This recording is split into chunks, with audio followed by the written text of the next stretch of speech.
Akhir-akhir ini kalau kita nontonin Marvel, itu tuh rasanya pasti kayak, kok kurang ya? Bahkan bisa kita bilang, kenapa ya PS4 tuh jelek banget? Apakah karena sekarang Marvel itu SJW banget? Kalian keliru.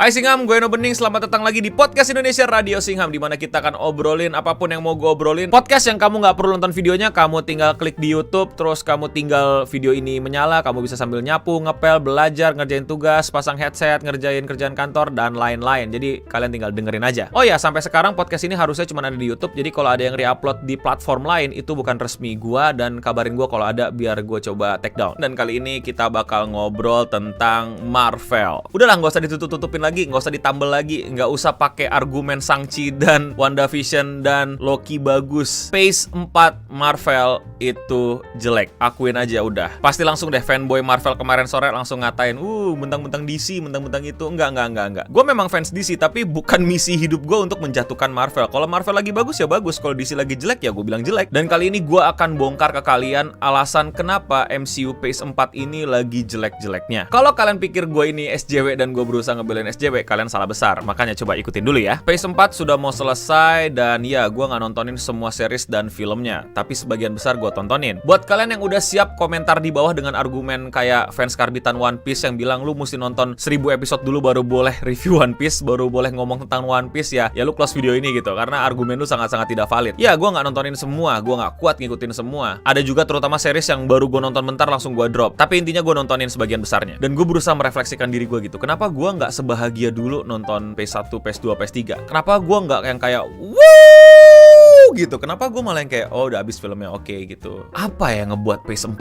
ini tuh jadi kacau gitu? Apa benar kata orang-orang gitu? Karena She-Hulk twerk, SJW banget? Enggak. Masalahnya ternyata bukan itu. Sadar nggak kalian? Kita tuh harus balik ke belakang ke tahun 2000-an, dimana pertama kalinya kita dikenalkan sama PS1. Apa sih kekuatan dari MCU? Apa sih yang ngebuat MCU itu sangat-sangat berkesan? Apa sih yang ngebuat MCU itu jadi sukses? Padahal dia itu hampir bangkrut. Serius, buat yang nggak tahu, Marvel Cinematic Universe adalah penyelamat Marvel. Tanpa itu, Marvel udah hilang. Ya nggak hilang juga sih, pasti diakusisi orang. Tapi Marvel Cinematic Universe itu adalah yang membuat Marvel dari perusahaan bangkrut sampai jadi perusahaan yang hampir nguasain dunia entertainment di seluruh dunia. Setiap kita nonton di PS1, PS2, PS3, kita tuh ngelihat superhero-superhero diperkenalkan. Tentu mereka punya permasalahan-permasalahan sendiri. Iron Man ada musuh ini, Captain America ada musuh ini, Thor ada musuh itu, problem itu, dan lain-lainnya. Tapi entah kenapa mereka semua seperti kayak dipersatukan, mencar, tapi ada benang merahnya, yaitu Avengers, Infinity Stone, dan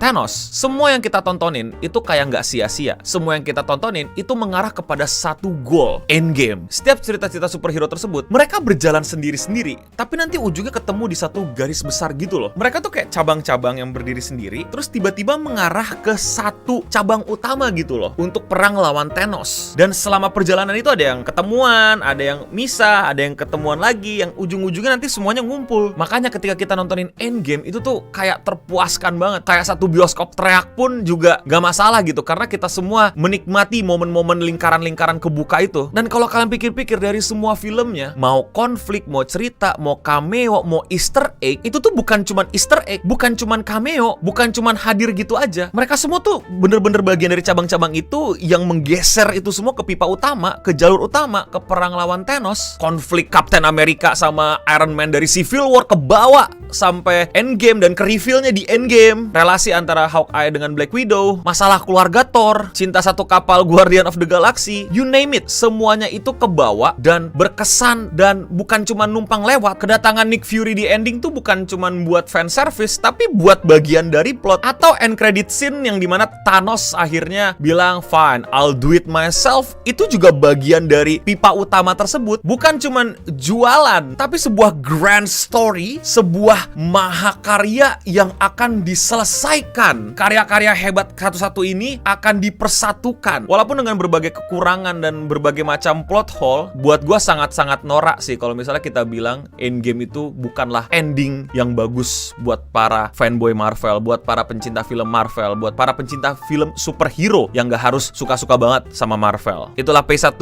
PS2, PS3. Sebuah jalan yang bercabang dan bertemu kembali menjadi satu. Tapi PS4, ada. Oke, gue paham banget maksud dari Kevin Feige yang dimana cabang yang tadinya udah berkumpul di satu titik perang melawan Thanos ini mesti berpisah lagi. Mesti mencar lagi. Mesti kembali ke problem mereka masing-masing. Dan kayak PS1 gitu, memperkenalkan hero-hero baru, regenerasi, dan lain-lain. Fase perkenalan. Tapi dari tiap perkenalan tersebut, kayak bener-bener masing-masing, setiap film, setiap karakter, setiap plot, setiap konflik, itu kayak bener-bener masing-masing. Ini mau dibawa kemana? Ini mau crossover kemana? Ini mau endingnya lawan siapa? Terus lu pada pasti bilang, lawan Kang no. Iya, gua tahu. Tapi nggak konflik besarnya. Ngerti nggak sih? Gini maksud gua, kalian tonton Eternals gitu loh. Gua nggak tahu ya bagaimana kalian melihat Eternals itu yang dimana ada Gundam segede planet menyerang bumi dan yang peduli cuman Eternals. Bagaimana Thor sibuk sendiri dengan God Butcher yang ya udah gitu loh. Apalagi kalau kita ngomongin She-Hulk dengan breaking the fourth wall dan ternyata harus melawan AI, Kevin. Ngerti nggak lo? Udah, mereka masing-masing aja. Nggak ada di bawah itu cabang menuju suatu muara. Mereka semua dari hulu yang sama, dari endgame. Tapi mereka kayak mengarah ke muara masing-masing yang nanti akan dipaksa pokoknya lawan Kang. Ngerti nggak lo? Kelihatan banget ini bakal lawan Kang the Conqueror. Tapi enggak. Kayak Kang cuman di Loki atau di Ant-Man. Dan yang lain bergerak sendiri-sendiri. Nanti dipanggil minta bantuan. Atau karena Kang keliling, jadi semuanya bermasalah dengan Kang. Jadi tiba-tiba ketemu aja di suatu film.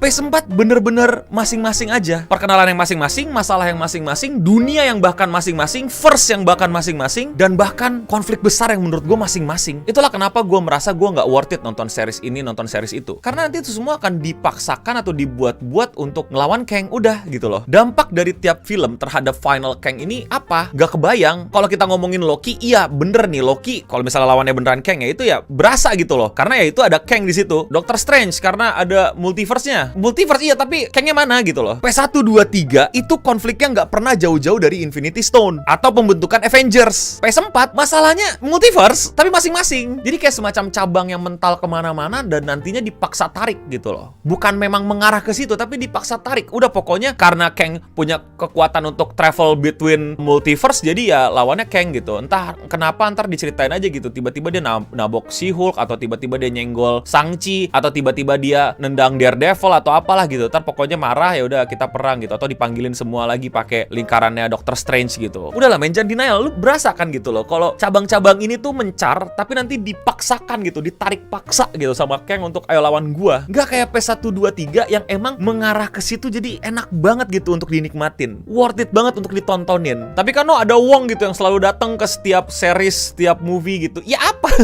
Wong di situ ngapain? Cuman pamer bisa, oi, gue bisa lompat gitu loh. Malah kalau misalnya endingnya lawan Wong gitu atau Wong yang bermasalah gitu, baru itu keren nih. Kayak Wong cuma, halo numpang lewat bang, ini ada masalah nih gitu. Halo bang, gue mau bawain sebuah line yang bakal bikin kalian ketawa nih gitu. Udah Wong gitu aja tugasnya. Kehadiran Wong di tiap series dan movie PS4 itu nggak sebanding dengan kehadiran Nick Fury di setiap PS1, 2, 3 gitu. Atau ending yang memperlihatkan Thanos. Atau sesimpel dialog yang mengarah ke Infinity Stone atau Thanos. Ngerasain nggak kalian di tiap series, di tiap movie, pembahasan mengenai superhero lain, kekuatan lain, entitas lain itu kayak cuma numpang lewat gitu. Di PS1, 2, 3 ada pembahasan superhero apa, kita langsung kayak ada pembahasan tentang musuh apa, kita langsung di PS4, oh ya ntar ada Daredevil gitu, ya ntar ada Guardian of Galaxy gitu. Bukan sesuatu yang spesial, bukan sesuatu yang mengarahkan cabang-cabang itu ke plot utama. Hanya sesimpel ingin membuat fans senang, hanya ingin membuat penonton tertawa, hanya ingin membuat kalian atau gue gitu kayak nih loh kekuatan filmmaking kita gitu. Kita bisa menghadirkan orang yang harusnya nggak ada di film ini gitu. The power of kontrak Kevin Feige.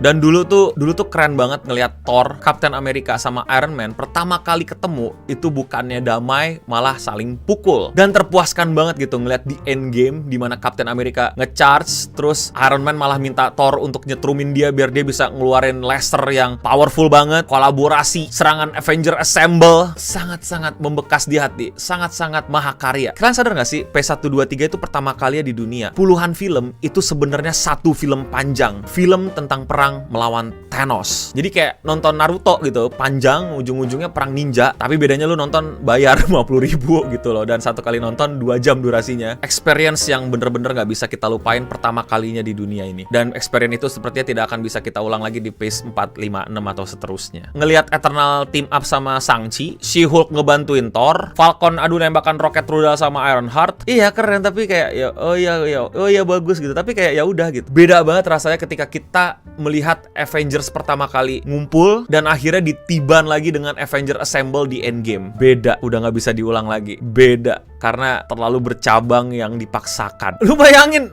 nanti apa lawan Kang the Conqueror diselesaikan dengan She-Hulk yang tiba-tiba nonjok layar terus keluar gitu. Wah, kayaknya tidak asik kalau berakhir seperti ini gitu. Terus dia ngomong sama Kevin lagi, Kangnya bisa di nerf nggak? Gitu. Kayak what?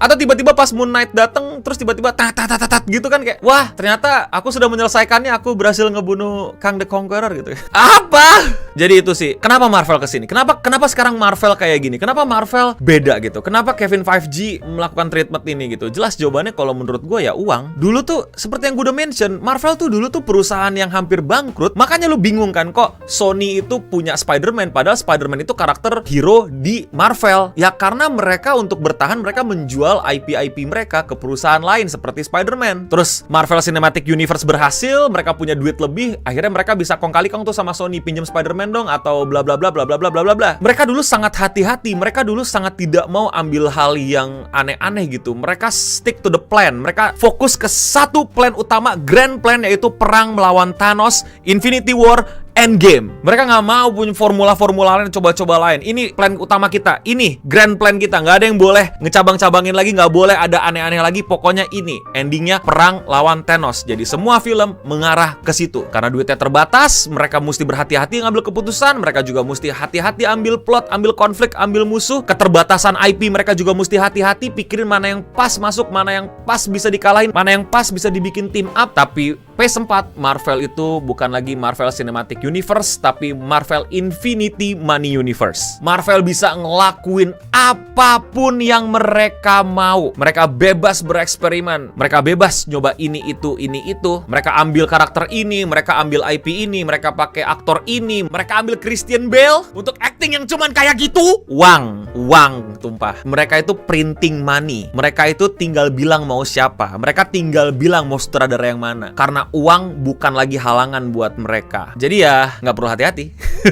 Bikinlah yang menurut mereka menghasilkan uang. Udah buang uang separah apapun, ternyata mendapatkan penghasilan yang jauh lebih banyak lagi. Karena fansnya loyal, karena masih banyak yang suka, karena masih banyak yang beli merch-nya, beli tiketnya, dan lain-lain. Salah nggak? Enggak. Itu nggak salah. Tapi ya sayangnya Marvel akan kehilangan orang-orang kayak kita yang ngerti banget, yang beruntung banget mendapatkan pengalaman menonton PS1, 2, 3 ditutup dengan perang melawan Thanos. Jadi bukan masalah LGBTQ+ dan SJW, bukan. LGBTQ+ dan SJW ini ujungnya ada di PS4 yang kebanyakan duit, yang dimana mereka nggak perlu hati-hati, yang dimana mereka bisa sesuka hati mereka mau ngapain. Ya akhirnya bikin ini itu yang nggak stick to the grand plan untuk perang terakhirnya apa, untuk ini pipa besarnya kemana. Ya dikasih tahu lawan Kang the Conqueror, tapi ya lu lihat sendiri. Apa Anda semua akan sangat menantikan?